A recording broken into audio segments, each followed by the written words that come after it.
समय यात्रा की है जिसमें एक प्लेन हमारे वक्त से अतीत के उस वक्त में चला जाता है जब वर्ल्ड वॉर 2 चल रहा था। इस कहानी की शुरुआत में एक प्लेन को दिखाया जाता है जिसमें प्लेन का जो कैप्टन और उसका को पायलट होता है वो दोनों आपस में बात कर रहे होते हैं। ये कहते हैं कि 1 घंटे में हम अपनी डेस्टिनेशन तक पहुंच जाएंगे और तभी अचानक से प्लेन का दिशा यंत्र खराब हो जाता है। ये कंट्रोल रूम से संपर्क करते हैं और उन्हें बताते हैं कि हमारा दिशा यंत्र और बाकी के सभी मीटर्स अपने आप ही खराब हो गए हैं। वो इन्हें चेक करके बताते हैं कि आपके सभी यंत्र पूरी तरह से ठीक से काम कर रहे हैं और आगे मौसम भी ठीक है। ये सुनकर इन्हें थोड़ी सी संतुष्टि मिलती है, पर जब ये थोड़ा सा और आगे बढ़ते हैं तो देखते हैं कि सामने एक बहुत बड़ा तूफान है जिसे देखकर ये डर जाते हैं। इन्हें कुछ भी समझ नहीं आता कि इन्हें अब क्या करना चाहिए। ये एक बार फिर से कंट्रोल रूम से संपर्क करने की कोशिश करते हैं, लेकिन इस बार इनका संपर्क नहीं होता और अब इनके सामने तूफान है और इन्हें उसी तूफान से होकर गुजरना होगा। ये सारे पैसेंजर्स को कहते हैं कि अपनी अपनी सीट बेल्ट को बांध ले। सबके सब घबरा जाते हैं, सब अपनी सीट बेल्ट को टाइट कर लेते हैं। इसके बाद इनका प्लेन उस तूफान के अंदर एंटर हो जाता है। इनका पूरा प्लेन वाइब्रेट हो रहा होता है। इससे सभी पैसेंजर्स डर कर चिल्ला रहे होते हैं। कैप्टन और को पायलट के दिलों में भी डर है और वो किसी तरह से इस प्लेन को इस तूफान से निकाल कर दूसरी तरफ ले जाते हैं। जब ये दूसरी तरफ पहुंचते हैं तो देखते हैं कि सब कुछ पूरी तरह से शांत हो चुका है। लेकिन सबसे अजीब बात ये थी कि अब अचानक से रात हो गई है, यानी कि अभी कुछ देर पहले जब इन्होंने तूफान के अंदर एंटर किया था तो उस वक्त सुबह हो रही थी और जैसे इन्होंने तूफान को पार किया तो रात हो गई। इनके प्लेन के लगभग सभी यंत्र पूरी तरह से बंद हो चुके हैं, सिर्फ रडार काम कर रहा होता है। और जब ये रडार में देखते हैं तो पूरी तरह से घबरा जाते हैं क्योंकि इनके चारों तरफ बहुत सारे फाइटर प्लेन्स होते हैं जिनके बारे में इन्हें कुछ नहीं पता। ये कंट्रोल रूम से संपर्क करने की कोशिश करते हैं लेकिन इनका कोई भी यंत्र काम नहीं कर रहा होता। हालांकि ये घबरा चुके हैं लेकिन इन्हें पूरा विश्वास होता है कि जल्द ये कंट्रोल रूम से संपर्क कर लेंगे और इनके प्लेन को सुरक्षित तरीके से लैंड करवा दिया जाएगा। इसीलिए लगातार ये कोशिश कर रहे होते हैं। लेकिन जब इनका संपर्क नहीं होता तो को पायलट कैप्टन से कहता है कि हमारे आसपास जो जहाज हैं ये कोई नॉर्मल जहाज नहीं है बल्कि ये सब के सब फाइटर प्लेन्स हैं। और जब इनका प्लेन बादलों से नीचे आता है तो नीचे का मंजर देखकर ये घबरा जाते हैं क्योंकि वो जितने भी फाइटर प्लेन्स थे वो एक शहर के ऊपर बॉम्बिंग कर रहे थे। ये नजारा देखकर इन्हें ऐसा लगता है जैसे कोई वॉर चल रही है। सारे पैसेंजर्स भी ये देख लेते हैं और तभी स्टाफ उन्हें बताता है कि तुम सबको डरने की कोई जरूरत नहीं है, सब कुछ हमारे कंट्रोल में है। वही कैप्टन को और को पायलट को दिखाया जाता है जो मंजर देखकर पूरी तरह से घबरा चुके होते हैं। उन्हें कुछ समझ नहीं आ रहा होता कि नीचे क्या चल रहा है और अचानक से सुबह से रात कैसे हो गई। साथ ही अभी भी जानते हैं कि इन्हें जल्द से जल्द लैंडिंग करवानी होगी क्योंकि इनके प्लेन का फ्यूल जल्दी खत्म हो जाएगा। वहीं पैसेंजर्स भी नीचे का नजारा देखकर पूरी तरह से पैनिक हो चुके हैं। वो स्टाफ से पूछते हैं कि नीचे क्या चल रहा है। वो उन्हें बताते हैं कि हमें कुछ नहीं पता, इसीलिए सब अपनी सीट पर चुपचाप बैठ जाओ। यहाँ पर 2 पैसेंजर होते हैं जो हिस्ट्री के बहुत जानकार होते हैं और इन्होंने उन फाइटर प्लेन्स को देखा था जो इनके आसपास उड़ रहे थे और अब ये अपनी किताबों में उनकी जानकारी पढ़ते हैं और ये समझ जाते हैं कि ये क्या हो रहा है। ये कैप्टन और को पायलट के पास जाना चाहते हैं लेकिन इन्हें रोका जाता है। लेकिन किसी तरह से ये उनके केबिन तक पहुंच जाते हैं और बताते हैं कि जो फाइटर प्लेन्स हमारे आसपास उड़ रहे थे उन्हें सन 1945 के बाद बनाना बंद कर दिया गया था। तो जितने प्लेन भी बने थे वो सब के सब वॉर में पूरी तरह से खत्म हो गए थे। कैप्टन पहले ही परेशान होता है, उसे इनकी बात बिल्कुल भी समझ नहीं आती और वो इन्हें यहाँ से जाने के लिए कहता है। और वो कैप्टन से कहते हैं कि दरअसल हम टाइम ट्रेवल करके वक्त में पीछे आ गए हैं और शायद ये 1940 है, यानी कि वो वक्त जब वर्ल्ड वॉर 2 चल रहा था। ये सुनने के बाद कैप्टन पूरी तरह से स्तब्ध हो जाते हैं। उन दोनों से कहते हैं कि तुम इस बात को पूरी तरह से प्रूव करके मुझे बताओ, मैं तुम्हें कुछ वक्त देता हूँ और किसी भी पैसेंजर को इस बारे में कुछ मत बताना। अब वो दोनों के दोनों इतिहासकार वापस अपनी सीट पर चले जाते हैं। यहाँ कैप्टन सोच में पड़ जाते हैं क्या सच है और क्या गलत, क्या सच में वो टाइम ट्रेवल कर रहे हैं। और फिलहाल इनके पास आगे बढ़ने के अलावा कोई भी रास्ता नहीं है। अब जब ये लगातार आगे बढ़ रहे होते हैं तभी रेडियो से इनका संपर्क एक आर्मी ऑफिसर से होता है जो इनसे कहता है कि मुझे अपने बारे में पूरी इन्फॉर्मेशन दो।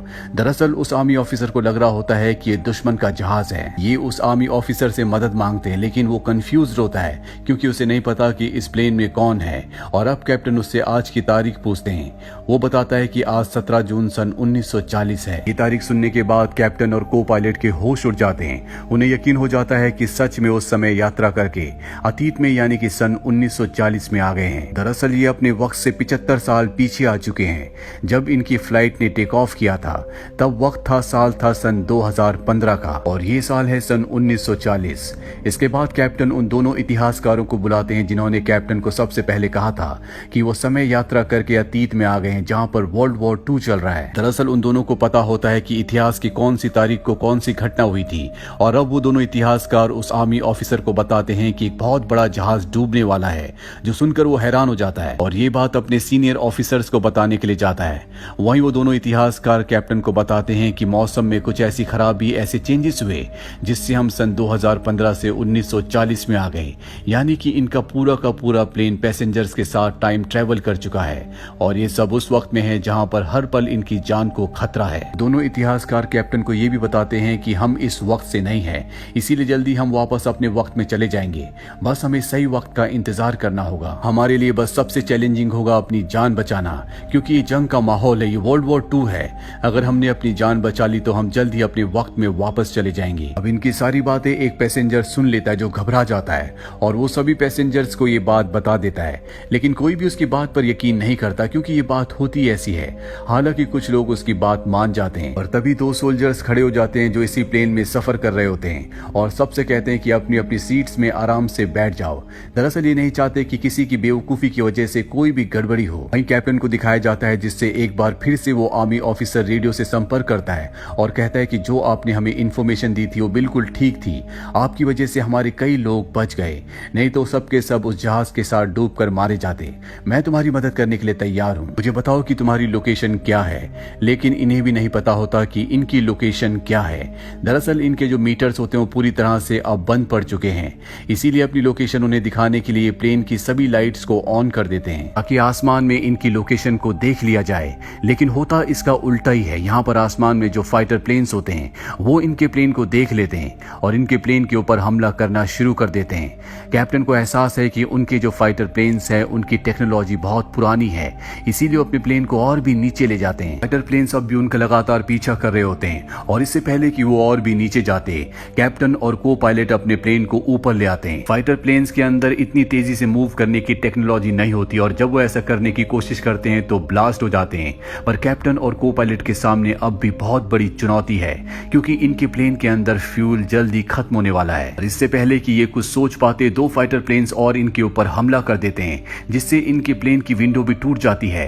हवा के प्रेशर से इनका बैलेंस बिगड़ना शुरू हो जाता है। अब इस प्लेन में जो इतिहासकार होते हैं वो कहते हैं कि हमें रडार को पैराशूट से बांधकर आर्मी वालों के पास भेजना होगा ताकि उन्हें हमारी लोकेशन का सही पता लग सके और वो ऐसा ही करते हैं। वो रडार को पैराशूट से बांधकर आर्मी वालों के पास फेंक देते हैं, जिसके बाद आर्मी वाले उस रडार को इंस्टॉल करते हैं। दरअसल ये एक नई टेक्नोलॉजी है जो इन लोगों के पास नहीं होती और रडार की मदद से अब उन्हें पता होता है कि उनका प्लेन कहां पर है और अब वो कैप्टन को और को पायलट को गाइड करते हैं और उनके प्लेन को एक सुरक्षित जगह पर ले आते हैं। और इससे पहले कि प्लेन को लैंड करते इनके सामने एक बार फिर से वैसे ही तूफान होता है जिस तूफान के अंदर एंटर करने के बाद ये सन 2015 से 1940 में आ गए थे। इन्हें समझ में आ जाता है कि अगर इन्हें अपने वक्त में वापस जाना है तो एक बार फिर से इन्हें इसी तूफान के अंदर एंटर करना होगा और ये अपने प्लेन को उस तूफान के अंदर एंटर कर देते हैं, जिसके बाद इनका पूरा प्लेन हिलना शुरू हो जाता है। सभी पैसेंजर्स, कैप्टन और को पायलट भी डर जाते हैं, पर कुछ ही देर बाद जब इनका प्लेन तूफान से दूसरी तरफ निकलता है तो ये एक बार फिर से अपने वक्त में यानी कि सन 2015 में वापस आ जाते हैं और अब इनका फ्यूल लगभग पूरी तरह से खत्म हो चुका है। और इससे पहले कि इनका प्लेन क्रैश होता है इन्हें रनवे मिल जाता है जिससे ये आराम से उस पर अपने प्लेन को लैंड कर देते हैं। इनके प्लेन की हालत बहुत खराब होती है पर अब सब के सब सुरक्षित हैं। एक एक करके सभी पैसेंजर्स नीचे उतर जाते हैं और आखिरी में एक बूढ़ा आदमी बचता है जो अपनी डायरी लिख रहा होता है और ये बूढ़ा आदमी वही आर्मी ऑफिसर होता है जो सन 1940 में नीचे से इनकी मदद करने की कोशिश कर रहा था। दरअसल इसे पहले से पता था कि ये प्लेन टाइम ट्रेवल करेगा और इसीलिए ये इस प्लेन में आया भी होता है। और इसी के साथ समय यात्रा की ये छोटी सी कहानी यहीं पर खत्म हो जाती है। उम्मीद करते हैं कि ये कहानी आपको पसंद आई होगी।